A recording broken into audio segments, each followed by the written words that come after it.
So, hello everyone. Welcome to our Inspiring Thoughts podcast today. I'm absolutely delighted to have Dean Giles with us, also known as Dino, and I've known Dino for I think nearly 18 months, 2 years. Dino, which is great, isn't Yeah, it? yeah, So, I'm super chuffed. So, Dino works for Haven. And he's the head of learning and development there. So he's got a real big responsibility delivering work throughout the parks and also Hempstead head office to make sure that the colleagues are really involved and developed through the process. So, Dino, welcome on board and thank you for coming on our podcast. it's great to be here, and it's great to be doing the podcast. My first one actually, so looking forward to Oh, fab, definitely. it. So this is a great thing for us. So, Dino, a lot of people, and Dino's had 7 questions in advance, so it gives Dino time to prepare, and we get that real rich thinking from Dean. So, Dino, would you just give us a brief career history? How did you get into L&D and those kind of bits? Because I know you've got a really good career. Would you share with our audience? Yeah, absolutely. I get asked this question quite a lot, actually. How did you fall into learning and development? And I think for anyone in learning and development, you kind of fall into it by chance. I think it's one of those Yeah, careers that you kind of come out of school thinking, actually, that's what I'm going to do. So I had many roles before I actually fell into L&D, and then I was actually working in aviation, which is where I spent most of my career.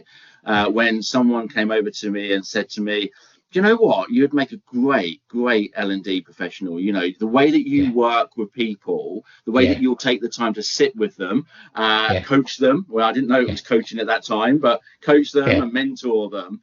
You'd be great. And my instant response was actually, no, this isn't something I could do because yeah, I remember getting up at school and doing presentations. My palms are sweaty. I was coming up yeah, in rashes. But you know what? I took a leap of faith, and yeah, because someone believed in me, I thought, you know what? I'm going to give this a go. And I remember the first time I sat in a classroom, delivered yeah, learning, and I came away, and it was so refreshing because it just felt right. There was something that triggered yeah, in me that working with people, not just about what I was given, but yeah, actually the every conversation that took place in that room and what I took away from that. yeah, And that's what really keeps me in learning even today is actually you get to meet so many people. Everyone's got a great story. Everyone's got a great background. Everyone's got something they can teach you. And yeah, there's those conversations that happen in a room that you enables you as an L&D professional to kind of put them in your toolkit as such and yeah, kind of bring them out at the relevant moment when needed. yeah. So I've had a great career, a rewarding career, both from a technical point of view. So you started developing more technical Yeah. capabilities, and then that grew into much more of the kind of the soft skills, the behavioural side, and the leadership side. My first head of learning development role was for the Monarch Group, and at that opportunity brought additional responsibility and Yeah, opportunities in the fact that it wasn't just L&D. I took a step into yeah, talent acquisition and yeah, team engagement, employee engagement, yeah, and done that for 5 years, and I absolutely loved it. What I enjoyed about that was it become more than about not necessarily being in the room all the time, but actually looking at how you can create great learning interventions, opportunities yeah, across an organization that was going to benefit people, but was also going to benefit business. yes, And that really got my kind of strategic thinking ticking away, and my yeah, creativity and innovation, all of that great stuff.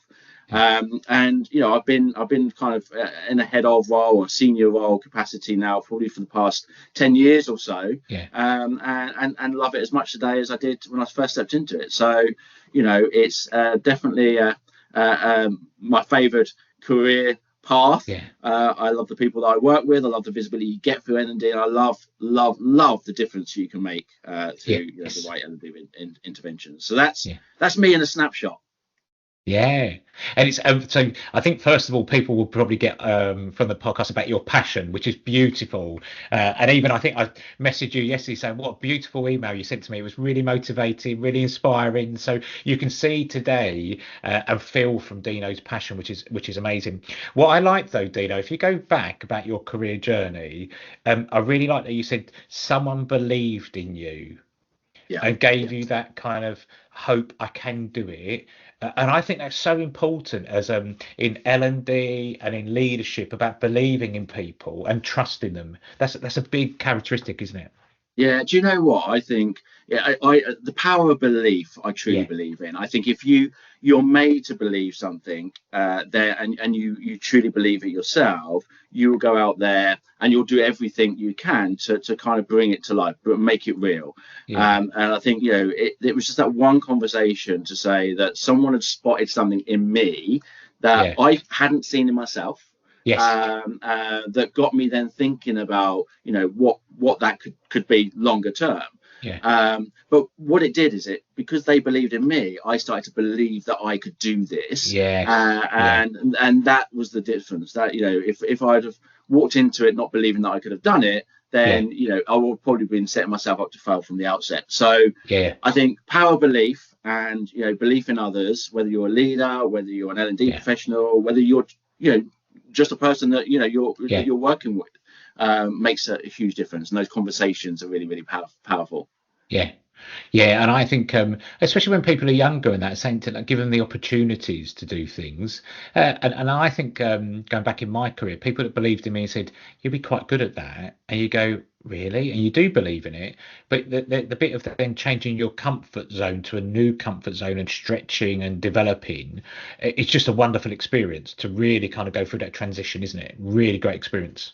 Yeah, and do you know what? I'm a true believer that that it only takes one person to change the course of direction. And I think Yeah, if I look back at my career, I think the most valuable support and experiences that I've had are those individuals that have taken the time to offer me feedback, yeah, to offer me mentoring, to offer me yeah, coaching, really personalizing it to me so that I yeah, can really get it, and giving me stuff that I could really do things with that yeah, actually has made me go from strength to strength. And yes, you could ask me, who those people are, and I can go back to them and name yeah, every single person that made a difference in my career. yeah, And actually, I talk a lot about those people, when I'm delivering training, because I yeah, think actually it just brings it to life. yeah. Um, It's those rich stories and also vulnerability as well that yeah, people then can connect to, isn't it? If you yeah, show a bit of humility and vulnerability, people go, "Do you know what? Yeah, you're not superhuman. You've gone through this journey, and I can do that." It gives people belief. And what absolutely. would you say, Dino, is the biggest challenges you face in L&D at the moment? What's the biggest challenges you see? I think there's a number of challenges actually, and this is something that you could kind of go Yeah, on forever. But I think when we look at businesses and the shape of where we are in the world today, I think digital transformation is something that is just, especially after the pandemic, is just increasing in speed, yeah, and therefore job roles are either merging, changing, evolving. And I think one of the biggest challenges is obviously from an L&D side is actually just keeping up with those challenges, yeah, making sure that the workforce is able to harness the power of new digital tools, but also yeah, then reskilling that workforce in good time. yeah, And I think what we're learning and what businesses need to do is that, again, it's that partnership thing. As digital evolves, technology evolves, L&D need a seat at the table right from the start, yes, so that they can understand, the what's and the whys, and then really build out a great, or create a yeah, great effective migration plan and yeah, strategy to really bring it to life. So I think yeah, that's one. I think that the other one that I would say is company culture. And again, a lot of this feeds off the pandemic. I think we're still learning really about what that pandemic, that COVID period, yeah, has done to businesses and us as human beings. yeah, But I think we work in a very, very different environment. There's a lot more businesses now that are encouraging people to come back into buildings and offices to be much more collaborative, because yeah, I think we all saw there was an impact on potential well-being for yes, many. yeah, So I think there's a bit there around you having to relearn how to integrate yeah, into a community. yeah, I think during the pandemic, I think I call them soft skills, but I think I think some of that had been lost. The ability to communicate, the ability to interact, yeah, because it became very transactional, and it became a new norm. Yes. So I think we're having to re-educate Yeah. ourselves and those around us on what great communication looks like, what great team interaction looks Yeah. like, how to be very inclusive in the way that Yeah. we work and operate. And especially if you've got a bit of a hybrid team where Yeah. some are perhaps remote and some are, you're working Yes. closely within a building. So it's from an L&D point of view, we've got a great opportunity to kind of, I guess, accelerate that re-education to Yeah. to build and reform great company culture. Yeah. Um, And and I can see that was that big breath from you there of going, actually, this is a real big passion for yours, and I know it is about that integration of people back working together, communication. How do we get the best from each other? And I know with Haven, the work you're doing is about getting people back in, the training courses you do, the delivery, to get as many people collaborating, those coffee chats as well that people get to have and really kind of sit down and go, right, how you doing, how you feeling? And I know that you're kind of one of those leaders around that hybrid working, but getting people back in the office and touch base, isn't it? So important. You can really see that. Yeah, absolutely, and it's coming together with purpose, and I think that's the Yes. difference. We're not Yeah. coming together for the sake of coming together. Really, Yeah. we're coming together with true purpose, and that's really to kind of go out there and make difference, create change, and do our best work. And I think Yeah. by doing that together, you get a better outcome. I think Yeah.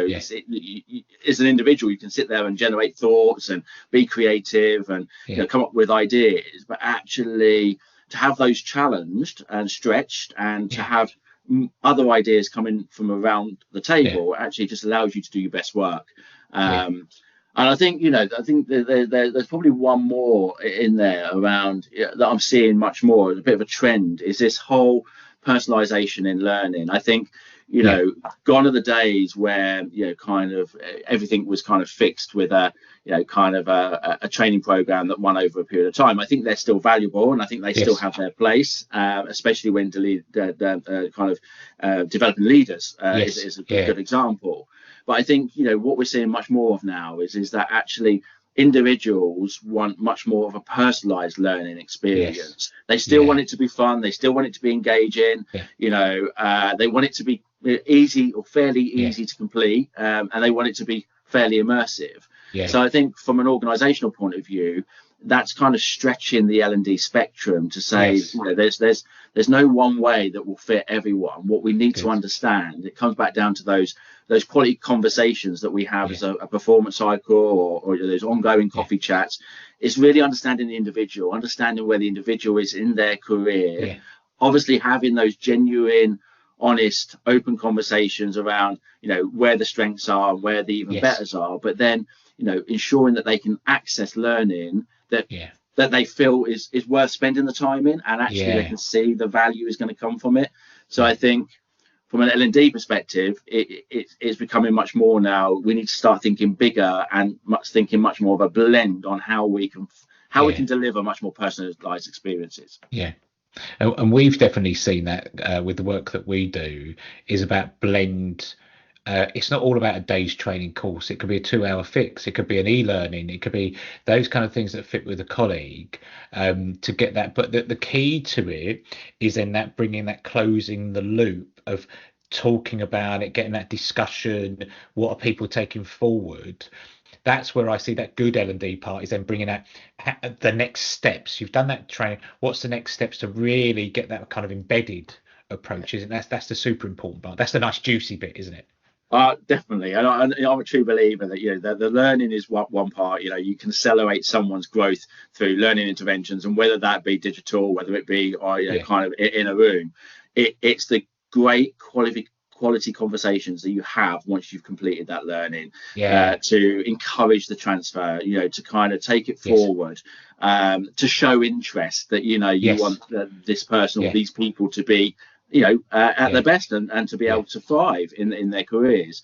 And I think that's the nice blend that we have is that Yeah. we deliver great learning interventions in a Yeah. much more blended way. Yeah. So we're catering for different learning styles, Yeah. but we also have those come back to those ongoing coffee chats that help encourage conversation around what's been Yes. learned, what have they Yes. taken away, how are they yeah, transferring that, and what's yeah. the difference it's really making. Yes, yeah, and I love the bit there about difference. So I know, like since the pandemic, and it was really hard for hospitality, the industry that you work in. And over the last year or two, it's been great transformation. We've seen with Haven really move forward from that perspective. How are you starting to measure the success? So when you do a training program, or how do you get that rich feedback of it? Has it landed right, or what have you taken from it? How have you started to embed that more? Yeah, so do you know what, measures of success is always a good conversation to have. I mean, obviously you've got your instant measures of success from a personal point of view, which you kind of better known as your happy sheets, right? So you want to Yes, know that you've delivered a great, yeah, valuable experience. You want to yeah, know that there's an element of commitment to transfer from the outset yes. once people, move away from that learning intervention. And Yeah, you want to know that they're also going to be advocates of that learning to others. So I think there's three key measures there that would fit yeah, into that level one, level yeah, two of immediate response. I think the yeah, biggest part of it, though, and it can be the biggest part that's often missed, is actually stripping it back right to the start. And actually, when you start to talk about learning, that's yeah, when you start to talk about the reason why, yes, what data or what insight is yeah, telling us that this is a need, yeah, and what would we expect the learning intervention to deliver. So yeah, it's one of the first things you need right yeah, up front, because that enables you then to make sure that you're designing in the right way and you're building in the right yeah, way. good.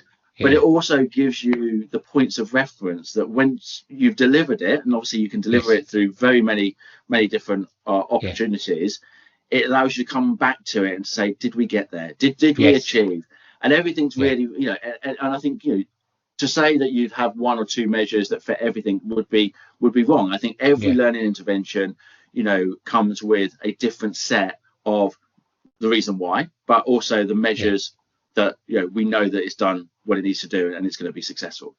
yeah, yeah. And I think that's that bit of closing the loop of Yeah, actually going back to that why is super important rather yeah, than just sheep dipping training. So we need to yeah, know why and the embedding part of it. Then there's that closing the loop. And I know, like you said, like that feedback loop, the happy sheets from that kind of bit to get that. But then it's that richer bit of also getting that qualitative feedback from stakeholders. How's it landed?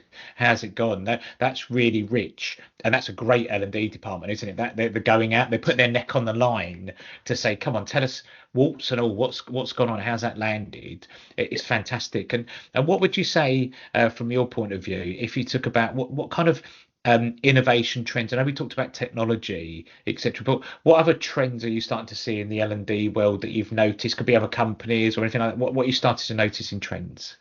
So trend wise, again, I think technology and how that's advanced, and I touched on technology, and we've got AI that now is being heavily talked about, not just from Yeah, an L&D perspective, but from every yeah, perspective really. And I think what AI will do is sort of at the very early stages, but I think that will enable and help to receive and give that personalized experience through learning, and yes, I think that that yeah, that will be a big win. The trends I'm seeing mainly is that people want to learn in the flow of work. So yes, actually, we can quite often be time poor. We've all got yes, great jobs yeah, to yeah, do, and we want to deliver those at the best yeah, we can. So actually, then learning can sometimes take a back seat. So yeah, you've got to be innovative to be able to think, how can we embed and how can we feed learning into that flow of work so it yes, actually yeah, doesn't good, become a separate thing. So yeah, I think good, that we'll see more of that moving forward. yeah, I think trends like TikTok is a great example. Obviously others out there, but I think and YouTube, yeah, and enabling next generations, future generations to learn in different ways. I yes, think they good, want to be able to learn and replicate yeah, using shorter bite-sized learning rather yeah, than good, 2 hours, 3 hours, or a full yeah, day, because it allows them to kind of have that incremental change and that yeah, incremental build through what they're learning. So I yeah, think we'll see a lot more of that, and how we can disperse shorter bursts of learning that are really focused, really impactful, yeah, that create the light bulb moments that they need, but actually do not take a lot of time to yeah, complete. And, yeah, and also can be embedded in the flow of work, yeah. and be much more personalized. Yeah, and I think that's the we know with AI, we use AI quite a bit now within our work, and it has helped us from a moving things forward quicker, some different ideas, different viewpoints, etc. However, it's now starting to look at that Gen Z population about quick speed technology. How can I really get some learning? So, those YouTube shorts or TikTok, though, they're great things to start going, here's a 30-second minute. People can pick up a lot in those Yeah, times, and being agile to fit the need of there's still people that will go, I prefer to read a book, or I prefer to do this, or go on a training course. But there'll be other people going, I've got that quench for thirst now. I need to see it, if that makes yeah. sense. I think that the biggest challenge is maintaining a social element of learning. I think we've come so far in technology. My personal view is I don't think it's in its place at the moment to be Yeah. truly collaborative and truly social. I think it's Yes. great that you can learn, and you can learn at pace Yeah. through various different digital Yeah. formats. I think as we move much more into technology and potential digital L&D, I think the eye needs to be on, and how can we still make it much more a zone where we can collaborate, where we can Yes. share.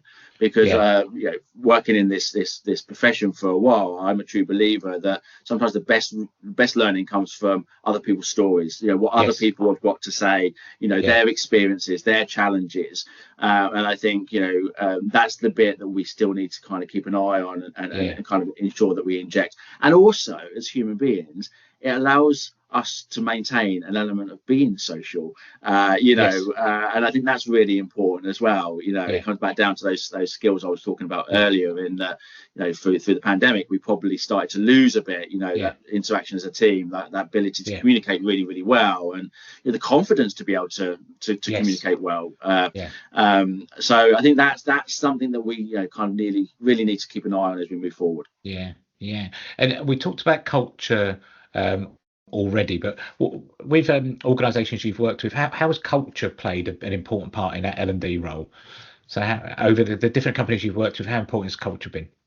I mean, culture is everything, right? I think we talk about culture. I mean, obviously, culture exists in every business, and I think again, I keep coming back to the pandemic, but I think that's where we saw any and every culture crack, Yeah. because it Yeah. was, it was an accelerated learning experience where we Yeah. had to work in very, very, very different ways, and in a remote way, and it's very, very hard to maintain a strong culture in a remote world. Yeah, You have good. to And really, I totally agree with you. I think there's some yeah, people that we've got out there going, oh, people are coming back into the office. I think that's good. yeah, We can only do absolutely. remote culture for so long. Yeah, yeah, Yeah. and do you know what? I think the nice thing is, it's nice to have that blend. I think, Yes. I'm a real collaborative type of person, and going into that pandemic, it changed me as a person quite dramatically, Yeah. because I didn't have that. I wasn't getting that energy from Yes. people Yes. around me. Yeah. And I wasn't feeling the culture, so you kind of almost could be sitting in any room in any Yes. business, Yeah. doing the job. Yeah. So I think it's highly important. I still think this is probably going to be another area of focus for a number Yeah. of years to come, as many organisations start to rebuild or Yeah. rethink the culture and what makes that culture, and especially Yeah. in that hybrid world where every single person, regardless of where you're working, where you're Yeah. operating, feels the same, Yeah. and feels part of the same journey, Yeah. and the same organisation. So Yeah. again, L&D, we have a massive role to play in Yeah. that, right? Yeah. Because there's a big education piece in there. And one thing, as an outsider looking in, and the work we've collaborated with you on, it seemed like Haven are really still where other L&D budgets are being held tight, or those kind of things. And I'm not saying Haven is spending fortunes, but they're still committed to developing their colleagues. They're still doing lots of training, lots of development. I mean, that's powerful, isn't it, in this current climate? Yeah, absolutely, and that just puts a big smile on my face, right? So Yeah. it's great that we're investing in the right way as well. I think Yeah. what we tend to do on a yearly basis, we do look at the business priorities. We do look at the L&D how L&D can align to those business priorities, Yeah. so that right from the outset, through planning of budgets, through planning of the following year's activity, we Yeah. know that the things that we're working on, building, delivering, are going to make a true difference. They're underpinning Yeah. the direction of the business and where we're traveling towards. Yeah. And I think that is really rewarding for me. That we're not spinning lots of different plates. We're spinning Yes. plates at a nice pace, the Yeah. right plates that we know that are going to come landing down nice and Yeah. comfortably and deliver a true outcome and make a Yeah. difference. Yeah. And I love the bit there of spinning the right plates is, Yeah. but and I just love that at the right pace. And I think that's super important. I think that's a nice transition with Haven over the last couple of years about let's just really set out our plan, our strategy, where we're going, because you do work in a challenging industry of hospitality. It's very seasonal, those kind of bit. But what I love there is that's just because the calmness that comes through from L&D will replicate in the organisation, won't it? From if you're rushing around doing loads of different things, that causes chaos. Whereas actually that calmness, people go, yeah, we know where we're going, we know what training. That's a great place to be, isn't it? Absolutely, absolutely. And I think, say the programs that we're working on do underpin culture, climate. They do underpin, our focus on developing future leaders, great Yeah, leaders that are going to be, kind of looking out for teams, yeah, and delivering the business results. And I think, it's as I say, it's a nice place to be where we've got pace, the bandwidth to kind of work at things to deliver our best results. yes, And we typically work at the methodology. Let's plan it well, let's do it yeah, well, and then yeah, let's review it to make sure that we yeah, achieve what we set out to achieve. yeah, yeah. And everything we do, we kind of run through those three stages. Yes. Yeah, it's fantastic. And would you be able to share kind of with our listeners one of like the most like recent like a successful L&D project or something that's gone well for you? What was your learns or what went well Yeah, recently? So absolutely. And do you know what? I think I kind of touched on it a little bit there, but I think the our focus on leadership and developing leadership capacity, whether it be yeah, in role or whether it be, progressing people, yeah, creating the platforms for people to progress into yeah, further leadership roles. yeah, I'm really proud over the past couple of years that we've rebuilt and reformed an approach that we have a grow to program at every single leadership level, which is yes, amazing. yeah, So we're in a position where we can develop team into that first line managers, yes, the line managers into HODs, and the yeah, HODs into senior leaders. yeah, And we deliver a number of cohorts actually every single year for the past couple of yeah, years, and we've seen real success because you can say there's a lot about getting the right people on program, and we yes, have a really robust method of kind of identifying, who's ready, who's yes, got the potential, who's yeah, at that already at that high performance, yeah, and ready to kind of move on to that next one. So identifying the right people was really key, but then developing the right stretch within the learning, it was fundamental to ensuring that then people move on. And what yeah, we've seen actually, when we look at the people that have attended program and the people that have moved on, it's been really rewarding that the numbers are high, yes, and that was the sell. If we're looking to mobilize talent, internal yes, talent, and we're developing programs to yeah, unlock that, then at the end of that, you want to be able to see them progressing and moving yes, into role, and whether yeah, that's become even better, even stronger in their existing roles, or yeah, actually moving up another level. yeah, I think the bit that I'm looking forward to, and again, it comes back down to that, that the world is changing, is yeah, not everyone's career trajectory is upwards, and I think correct, there's yeah, there's a real focus now and great conversations going on, and how can we create depth and broadness just as yeah, much as we good, create that yeah, upward spot on, trajectory. yeah, How do we broaden people's career paths so that yeah, they have variation, variety within yeah, what they do? They get involved in different things. yeah, spot Actually, on, there's a yeah, there's a there's a again high engagement there. So I think that will be the next phase. Now we've got that kind of grow to leadership, and we've seen great success come through yeah, that. It's much more around, as roles change and develop, how do we then develop yeah, the broadness in people? yeah, And I think that's yeah. the great piece that we're focusing on right now. Yeah, and do you know what, Dino, I love that. So people talk about leadership, which is probably your top 20% of people. Then you have managers, and leadership and management go together. They're not mutually exclusive. Indeed. So, but you need those managers you still want to improve skills, capabilities, and they want to do a good job. The bit where we challenge organizations is you can't just forget about those people. Indeed. Pure reason being, their skill set they've got today will not be the skill set they need in 6 months or a year's time, the way we're moving. So I just love that you're still thinking about the broadness of those other 60, 70, 80% of people, because they're running a big part of your business, isn't it? Absolutely. And I think Yes. that's where certain organizations we do come across that go, let's just focus on the 20% that are going to move through the career ladder. But actually, what about the other 80% that's keeping the engine going? Absolutely. And so I love that broadness of thinking of, and actually that real nice balance of thinking. I think Yeah. that's super important and grounded. If that makes sense. Absolutely, absolutely.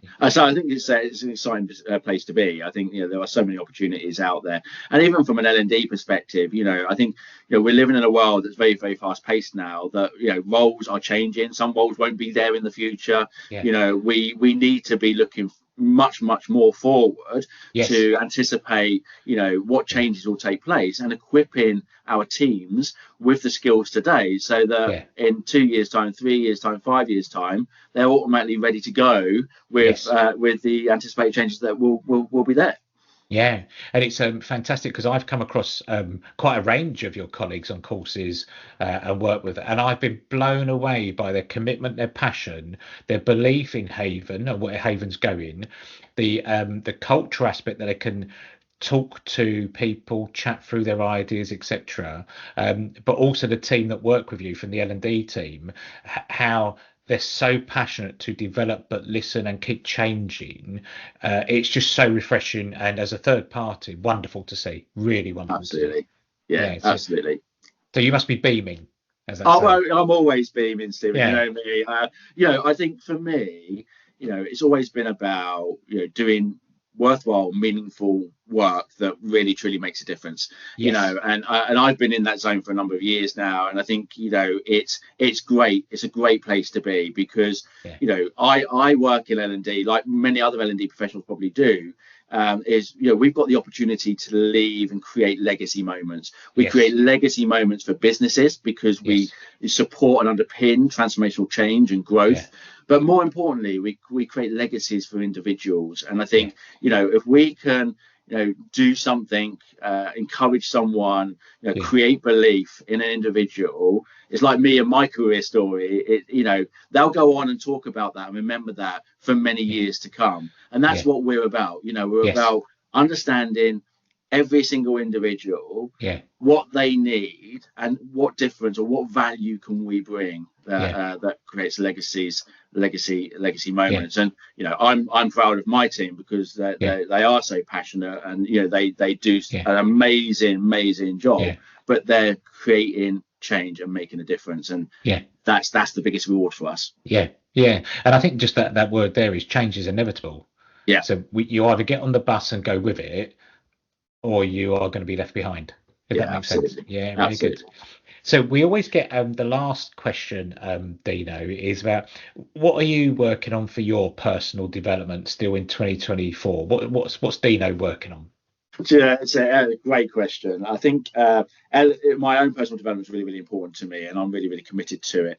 And again, I'm going to go back and just to sort of feed into this. The pandemic changed me quite a bit as a Yes. person, how I Yeah. operate and how I lead and how I Yeah. interact. And that was because as I said, I'm an in-person person, get my energy from people, Yes. really collaborative, like Yeah. to have those great conversations.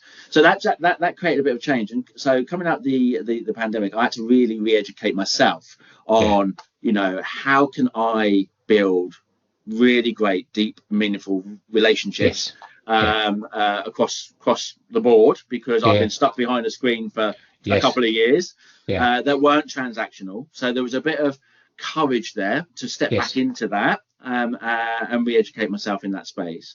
There was also a piece around influence for me, and how can I use my area of expertise, use my experience to positively influence Yeah. decisions that were being made, and obviously the changes that could occur as a result of. Yeah.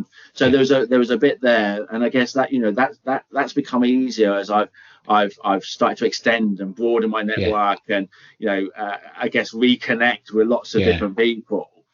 And there was a bit around personal brand in there as well, and how can I elevate my personal brand, not Yeah. just internally, actually, Yeah. externally, because I think, I'm really passionate about what I do. I've been fortunate enough to have been involved in a lot of things through my Yeah. career, been given those opportunities and those platforms, and I've got the gift now to be able to make a difference and talk about those things, and Yeah. create change in potentially how people think, and Yeah. not just within the business, but actually within the sector, within the Yeah. L&D profession that we serve. So there have been things that I've been working Yeah. through. I've had some great coaching, and I think I'm truly a believer in the power of coaching. I think it makes it much more personalised through Yeah. me to Yeah. me.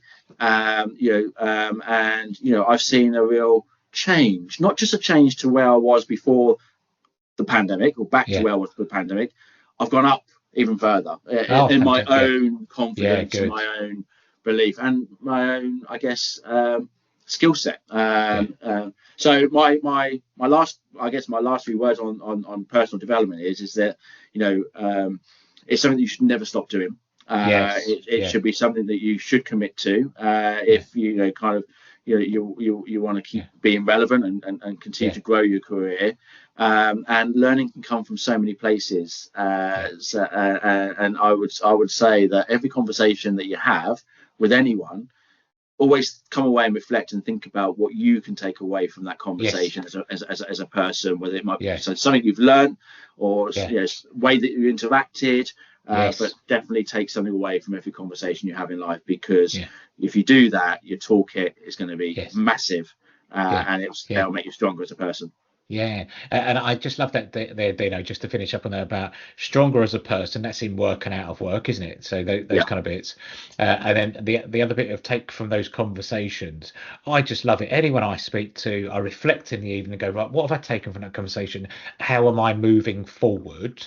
yeah. And I just think that's a rich, good learning place to be, isn't it? That's a nice place to be, isn't it? It's a lovely place to be, and I think we don't appreciate how much learning we actually get on a day-to-day basis. I Yeah. think our heads go to, well, learning is either a piece of digital content Yes. or it's being in a Yeah. classroom.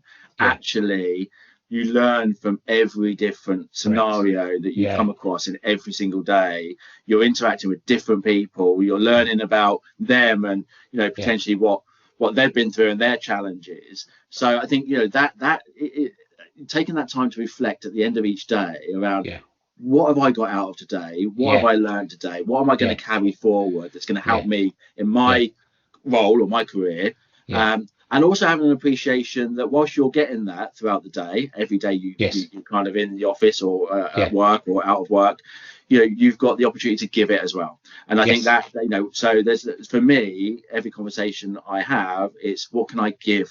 What Yes. can I contribute to this Yeah. conversation that will Yeah. help this person Yeah. learn or trigger a light bulb moment? Well, it becomes a win-win, and it's a nice place, isn't it? Yeah, And I think if you're a person that just takes, there becomes a point where people go, "I'm going to stop giving because you're not yeah, returning anything back to it." And that could be a meeting, it could be development, it could be training.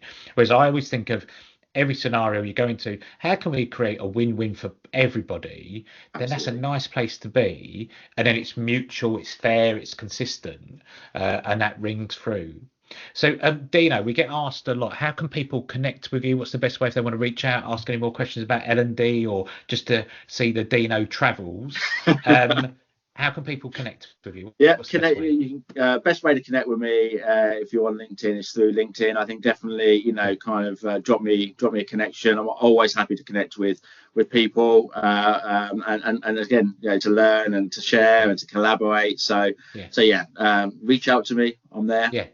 Yeah, fantastic. So, Dino, can I just say a massive thank you for today coming on? I really, really appreciate it. I think people have got real good insight about the travel you've been on, the journey that you've been on, the learnings, the rich kind, and that L&D approach that really is, cut. If we cut you in half, there's L&D reeking through there, isn't it? Just oozing out. You can Absolutely. see from that perspective. So, Dino, I just want to wish you, have a really enjoyable rest of the day. A huge thank you for coming on Inspiring Thoughts podcast today.